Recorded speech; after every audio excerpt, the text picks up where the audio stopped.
আবহাওয়া পরিস্থিতির সবশেষ জানবো সহকর্মী ওয়ালিউল সাকিবের কাছে। তিনি রয়েছেন আগারগাঁওয়ে আবহাওয়া অফিসে।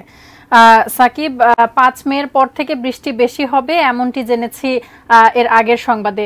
এই মুহূর্তে কি অবস্থা, আবহাওয়াবিদরা কি বলছেন? এই অল্প বৃষ্টিতে স্বস্তি থাকার কথা তারা বলছেন, সব মিলিয়ে কি অবস্থা? শুরুতে একটু বলে নেই যে গতকাল সন্ধ্যা থেকে কিন্তু ঢাকার বিভিন্ন অংশে বৃষ্টিপাত শুরু হয় এবং আমরা জানি যে দেশের বিভিন্ন জায়গায় কিন্তু বৃষ্টি হয়েছে। তো গতকাল সন্ধ্যার পর থেকে বৃষ্টি শুরু হলেও দেখা যাচ্ছে যে মধ্যরাত থেকে প্রায় ঢাকার অধিকাংশ এলাকাতেই বৃষ্টি হয়েছে। তো আমরা দেখেছি যে কোথাও কোথাও অনেক বেশি বৃষ্টি হয়েছে, কোথাও কোথাও হালকা হালকা বৃষ্টি হয়েছে। তো গতকাল থেকে ঢাকায় কিন্তু বৃষ্টিপাত রেকর্ড হয়েছে মোট 10 মিলিমিটার এবং দেশের সর্বোচ্চ বৃষ্টিপাত রেকর্ড হয়েছে রাঙামাটিতে 67 মিলিমিটার।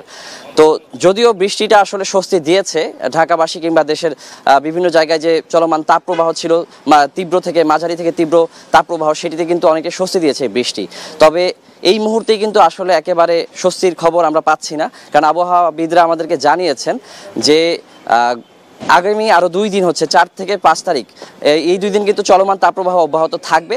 তবে 6 তারিখের পর থেকে বৃষ্টিপাতের সম্ভাবনা বাড়বে। তো সেই ক্ষেত্রে হচ্ছে তাপপ্রবাহ প্রশমিত হয়ে আসবে বলেই তারা আমাদেরকে জানিয়েছেন।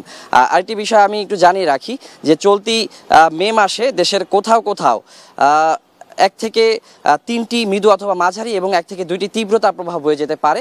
তবে সামগ্রিকভাবে কিন্তু সারা দেশেই এই পুরো মাসে স্বাভাবিক বৃষ্টিপাতের সম্ভাবনা রয়েছে।